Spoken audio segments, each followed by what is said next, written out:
Welcome to CHERP Conversations, a podcast series designed by BVSC Research to highlight the voices and experiences of our community researchers from across Birmingham and Solihull. And now let's get on with the episode. So, Chantel, can you tell us a little bit about who you are and what brought you to this conversation? Yeah, so I'm Chantel. I live in West Bromwich. I have a daughter who's 12. I work in a local high school and I run the career education service. So working with young people on a one-to-one to try and get them into the world of work, get them employable. Yeah. So what got me into research? I've been to university, I've done my degree, so I've done a bit of formal research. But I think I saw the first advertisement, if you like, for a community research post. I think it was on LinkedIn, and I think that was about 3 years ago. And I thought, this sounds quite interesting. I've done some community work before. Yeah. Didn't really have much of a concept of what it was about, just that it was speaking to people, getting their lived experience of a certain topic. And I thought, oh, that sounds interesting. I can do that alongside my work in schools. And I applied, and I think the first, was it worklessness in the community? It was, wasn't it? It was that sort of effects on people's sort of well-being about being out of work for a long time and how that can affect people's health and stuff like that. Absolutely. So, And because there's a lot of young people that I work with that are struggling to get into work, I just thought that this would work really well with my day job. Some of the projects I worked on totally different, like the World Cafés and the nature project that we did, something totally different to me, but the process is the same. So it's about speaking to people in your network and in the local community and getting their views on the topic at hand. So all of those skills are very similar in all the projects that you do. It's just the topic and the questions are slightly different. Can I just ask, what's a World Café? You just mentioned World Café in there. What's that then? Yeah, so it was the last project that I was on. It was about going into community centres and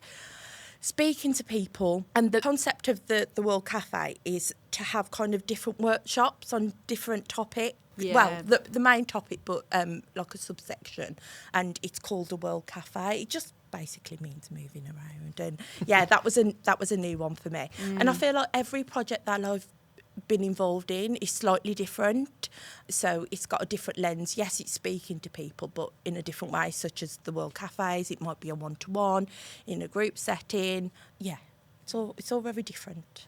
Good. Yeah, well, that keeps, variety is the spice of life, as they say. Absolutely.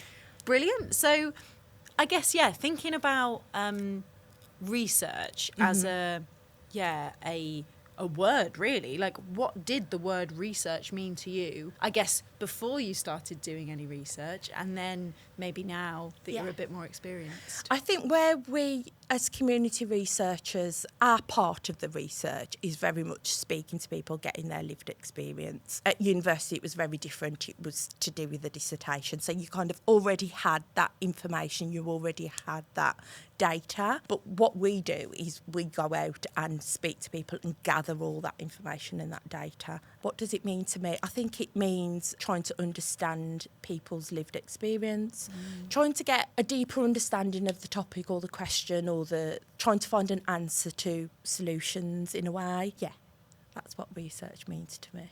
Well, I was just going to ask about if you had a preference between, obviously you've experienced this more sort of formal university world of research, and now you've gone out and you've been out there doing your World Cafés, doing interviews. I was just wondering if there's now that you've done sort of both, which you preferred and why that would be. Definitely this one. I'm glad you said that. If you said definitely.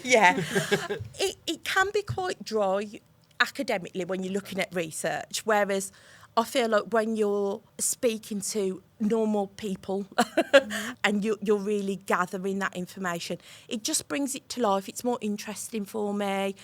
It's quite a privilege, actually, for people to tell you their stories and their experiences, and for you to hold that data and that information and try and do something with it. Because some of the topics that we speak to people about and some things we speak to people about can be really emotive. It's not an easy thing, especially with the worklessness project that I was on. You know, some people were out of work for years and years, and the impacts financially, mental health, it's not an easy thing for them to do. So the fact that they've trusted us with that and speaking to me, it's really, really powerful. And why do you think then they did trust you just to speak to them and speak honestly and so on? Whereas again, obviously, previously over the years, you know, academics would come out and maybe try to do that research in the same way. So why do you think that those people opened up and talked to you on that project? I think it's because we recruit from people that in our community. So there's already that, it's broken down some of the barriers because I'm part of the community. People know me. I suppose it's about trust, isn't it? Some people would not have, if it was like a traditional or academic person trying to ask these questions, they just would not have even partaked in that. No way. Because, again, it's trust. We're talking about emotive things. They just wouldn't have wanted to do that. You know, I suppose it's where's this information going? What are you doing with it? All of those questions that they've got that I was able to speak to them about, and they trusted that I was going to do the right thing with that information. And when you've said there a couple of times about, we've discussed what is research, and obviously you've said the word community a lot, community research. What are you sort of meaning by community then when you say your community? What does that mean? I suppose I'm part of a few different communities. The community that I work with, the young people that I educate, community in terms of where I live, so my neighbours, my family members, the different groups that I'm part of in my local community. It could be religious, I'm not religious, but people are part of religious community groups. So it's your people, your network, really. So from your perspective then, what do you think? I mean, you've touched on this, thinking about sort of trust and building those relationships and being able to have those conversations with people who, you know, like you say, you share a community with or who you can relate to. What do you think the benefits are of doing that then, of doing that community research approach rather than, you know, sending somebody else out to ask them questions? With that approach, you can speak to people that would not have been involved in research. You can get their experience. And, you know, some of the conversations I've had and their experiences of the topic, it would not have been captured anywhere because they just would not have shared that. And I think on a bigger level, especially when we did the nature project and people kind of said a few things that they weren't happy about in their community, I suppose sometimes it can make them feel they are being listened to, there are things going on to address issues, and it may help them to get involved in research. It's a really delicate balance between not being able to promise them the world and saying, I've got the solutions to this problem, but I'd like you to share your experience anyway with me, and just getting them to understand that there is things going on in a wider sense. But and it can go wrong in a way sometimes. You know, people want solutions, they want answers, they want things done right now. And if they can't see that happening, sometimes I think, well, what was the point in that? But what I liked about the Nature Project is after the project was done, we still had meetings, we were still involved in the community, we could still feedback about what's happening. And people want to know that, they want to know why they've given up their time to share their experience and what's going to happen with it. And then how do you manage that then? So if you're saying you are within a certain community, you've done some research within that community, and they're still sort of coming to you, go, well, nothing's happened yet. How do you sort of, as a community researcher then, how do you manage that then? I think from the get-go, you say, look, we can't promise that things are going to happen straight away. This is the process, and this is the beginning part of the process. And then people did come back to me on the next show, what do you know what's happening with? And I'm like, there's still talks happening, there's still things happening. And I think with one particular lady, it kind of inspired her to set up her own, because one of the issues was a lot of litter and wasteland that really impacted on her mental health. And she's actually kind of took it upon herself to do things about it within what she can do. Amazing. Because she was like, you know what, this really means a lot to me. I know things are happening on a wider scale, but this is what I'm going to do. And I'm inspired and motivated to do it now. That's amazing. How does that make you feel then? Really Inspiring really people good. To actually do these changes. Really It must be amazing. Good. Absolutely. Really, really good. And for me, that's a big part of this as well. Being able to motivate, help, inspire confidence. Yeah. and do what I can do. Fantastic. Yeah, I mean, that's a great outcome, isn't it? Yeah, Someone starts to take things into their own hands and whilst also contributing to the research as well. So thinking about that then, in terms of what it means to be a researcher, from your side of things, who do you think gets to be a researcher? Can be anyone, really. We've had training through BVSC about research methods and how to ask questions and probing questions and open questions to try and get the most out of our interviews and the most out of speaking to people. But I think the majority of us, we've come from all different kinds of walks of life, different ages. Some of us have got children, some haven't. Some of us work, some don't. Yeah, because there's a benefit for everyone's got lived experience and everyone's got networks, and most of us have, and contacts with communities. So, yeah, it's nice that it's varied, and it's nice that there's different types of people doing this, so we can reach different types of participants and people in the community. I mean, part of the reason we're doing this podcast is to try to encourage other people to get involved. In your sort of experience, do you think there are people that are still being left out of being researchers and being involved in research and participating, and who is that? I think just the word research sometimes can put people off. Really? So, and when you break it down, actually, it's speaking to people, it's building that connection, having an interest in speaking to people. And when you break it down, that's what research is, at least that's what we're doing. So anyone that's got an interest in that would like to get involved could do this. Don't let the word research or researcher. So why is that word put in? Why is the word research such an off-putter? I think it's because, especially if you maybe have been to university, you think of your dissertation, you think of what that entails. A nightmare. 10,000, 15,000 word, and you think it's that, but it's not. What we're doing is not that. We are literally gathering that information, and then someone else, you guys, are kind of doing all of the analysis. Really, we do get involved in some of the analysis. I was going to say, you do the analysis quite a lot of the time. But it's not the same as academic research, really. If you enjoy speaking to people, enjoy community work, can do this. Our training, the training that you took part in, our research training is called Research by the Community for the Community, and there's another phrase, nothing about us without us. So it's all about involving the community throughout. Do you think research is there yet? Do you think that's still aspirational? Do you think we're close to that?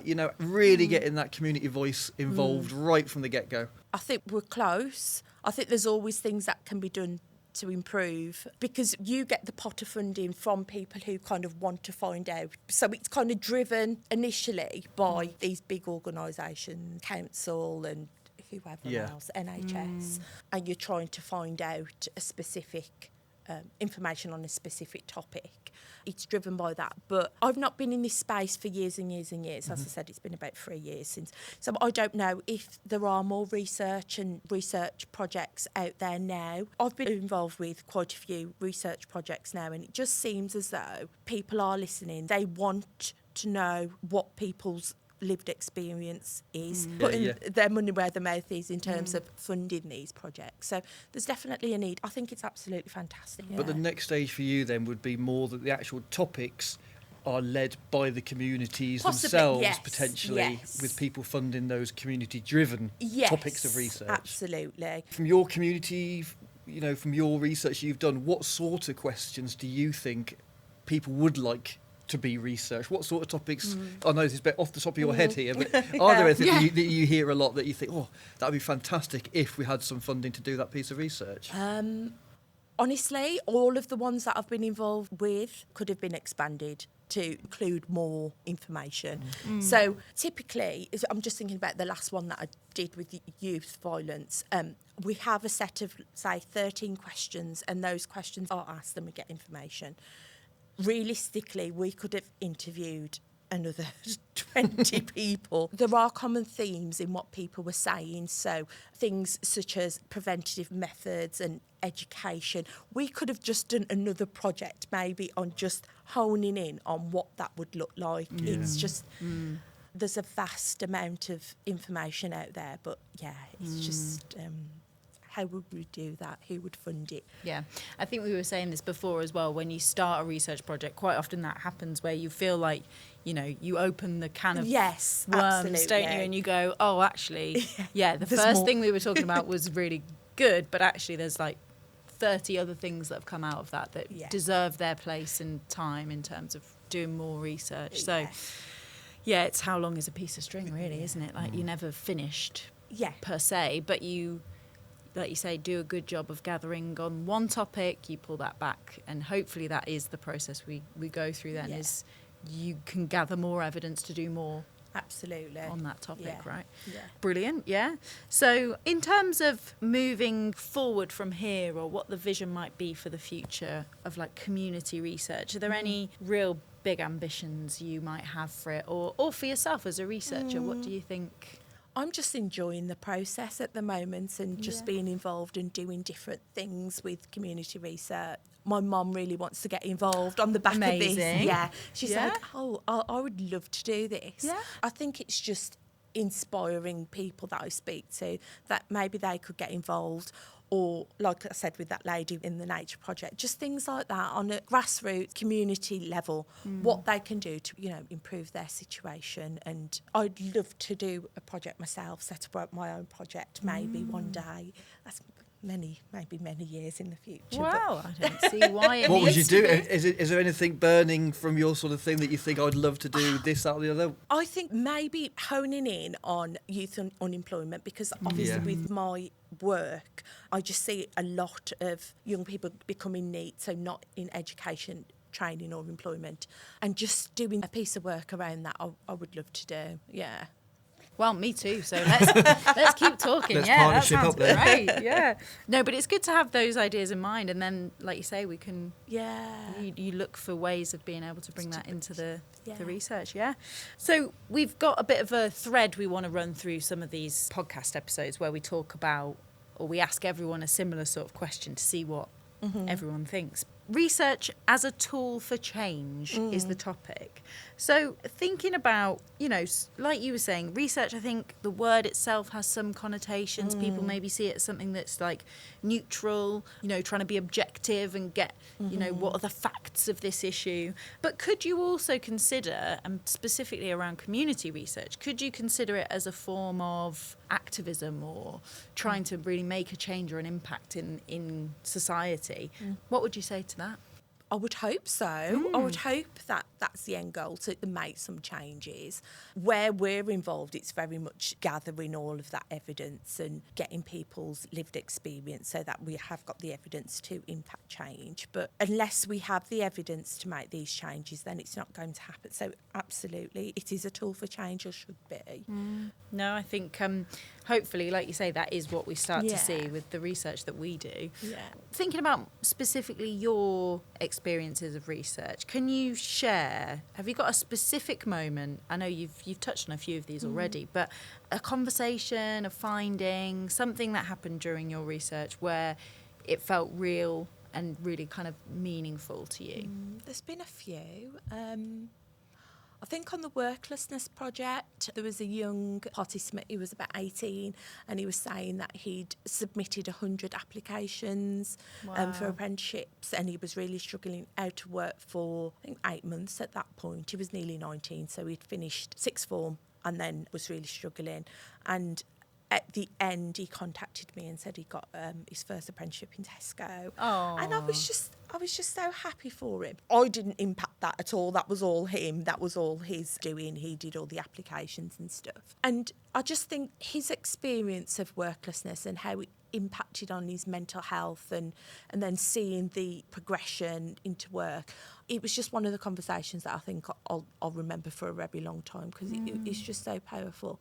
And there's been a few times that I've spoken to people and they've talked about how they're struggling with a certain topic or a certain time of their life. And I think just the fact that they've trusted me enough to share that, it's just really, really powerful. Really, Amazing. really powerful.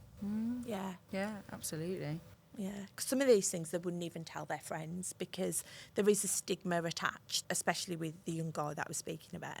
It was like a lot of my friends are already in work and they don't know how depressed I feel, and it can be really heavy going, the stories that you're hearing. But yeah, it was a happy outcome at the end. And he's still there, I think. Yeah. Nice. I think that's it with community research as well. We quite often, we're often encouraging you to use your networks of people to interview or to speak with. So you've got that connection then to get those little follow-up moments to find out how things go. So absolutely. Yeah, really which is nice. Which is really nice. Amazing. Yeah. Sounds like you've had a really positive experience from your research and stuff, and some of the feedback has been really good. I guess, as I mentioned earlier, we're trying to get more people involved via things like this podcast, but as you know, as you were saying earlier, that word research can be a bit scary. What else do you think we can be doing to encourage more people from the community to do what you're doing? What else can we do to get more people on board and get rid of that fear of research? I think doing things like this will really help to break it down, kind of what we do. Maybe breaking down what research actually means, so it's more of a conversation, really. So maybe just rewording things to help people understand exactly what it is. I think it's not going to be a quick fix. I think it's going to be something that's ongoing to try and get people to understand what it is that we do. So what would you say then? What would your message be then to somebody out there listening to this and they think, there's no way I'm getting involved with that, it's academic, it's not for me? What would you say to that person who's listening now?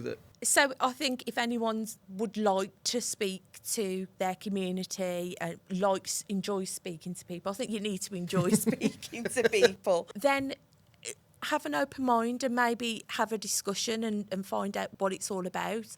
I think you'd be surprised at how natural it is, how you're probably doing it anyway. You're probably talking to people about these issues anyway. You're researching without knowing you're a researcher. Absolutely, absolutely. So it's just this is you will just be typing up or doing something afterwards with that information, but you're probably already gathering research anyway. And other than, like you mentioned there, it's good if you're a talker, you're interested. Is there any other sort of things that you think are really useful to have as skills as for people that are just thinking, this might be for me? I think you've got to be interested in learning about people and their experience and empathetic and because as I said, some of the topics that you're speaking to people about can be really emotive. So just having that sensitivity, a lot of this and a lot of the questioning that you will need to do, you will train us for. You're not going to be thrown into a project and asked to speak to people. You will get the support, and you guys have been fantastic. We're all assigned a mentor, so for some of the topics, I've not had to use my mentor in that way, but she is there if I need to speak to her about a particularly challenging interview or just speak about what happened and what transpired, because it can be quite heavy going, but you have got the support. Brilliant. Yeah. Good. Yeah, that's what we aim to do. So I'm glad you feel that support, definitely. Yeah, I think it makes a big difference. And what would you say, because you have done it, you've done a few projects with us now, Chantel. What would you say have been your learning points so far? Like, what skills do you think you've gained from doing it? I use quite a lot of listening skills anyway in my job, but I think with giving advice and guidance to young people, it's very different to speaking to people as a community researcher. You're just the tool to enable them to speak, and you're not there to advise them really. You're not there to do any of that. It's just gathering that information. So just sitting back in a way and just asking them the necessary information to get all of that lived experience. So yeah, that was quite different for me. I am a fixer. I do want to fix all the problems. Yeah. So I sometimes have to remind myself I'm not there for that. It's just the gathering of the information at this point. So, I guess it must be tricky when you've got a real passion about something, but you're trying to just get the voice of the other person sometimes. Yes. When you've got so much opinion on some things. Yeah. You do have to catch yourself sometimes, but you are human, and this is why using your mentor would be really good if you needed to. But we also have reflection sheets after all of our interviews, which have been quite useful. I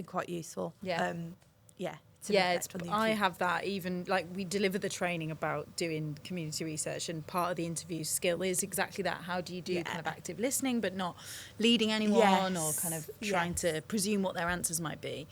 But one of the things we say in that is that really when you're interviewing, you shouldn't nod too much or, look like you're saying, oh, that's the correct answer or the wrong answer, because obviously there's no right or wrong answers in research. Yeah. But it makes me realise every time how much I nod all the time. In every conversation, I'm constantly nodding. So, but no, I think that's a really great point. That kind of active listening, it's a skill, isn't it, that you practice. So, absolutely. Yeah, great.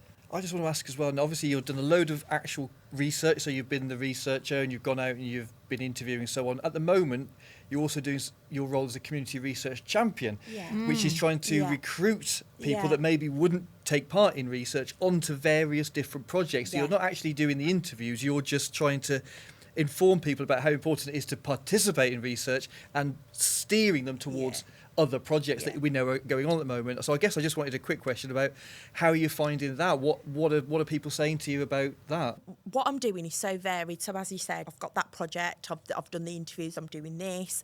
It's just so varied and it keeps it fresh. So when I'm speaking to people, I'm hoping my enthusiasm kind of absolutely impacts on them, because I really enjoy doing this. Some people are not interested. Really? And that's okay. Yeah. Not everyone's going to be. Some people are interested more in one project and sign up on one project, which resonates with them.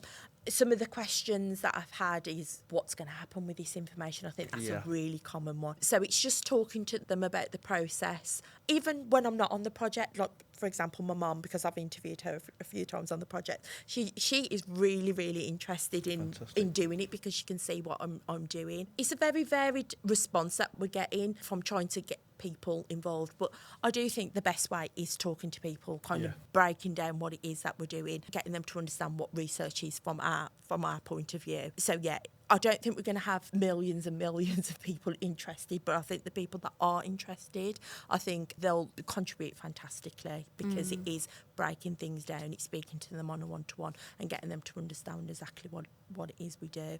And they wouldn't have probably got that from anywhere else. Where else would you have had that information? So amazing. That's really good that you're still seeing that benefit on the street, even though you may not be doing the interviewing yourself. It's still reaching out to those people that maybe wouldn't have taken part in research, and you are getting them involved, which is great. The more people we get involved in research, the better. Absolutely. Be it an interviewer or as a participant, it's just great to get that more varied communities involved. So and I think the young people that I work with, they were a captive audience really on the youth violence project, and quite a few did sign up on that, and it was just because they know me, I work with them.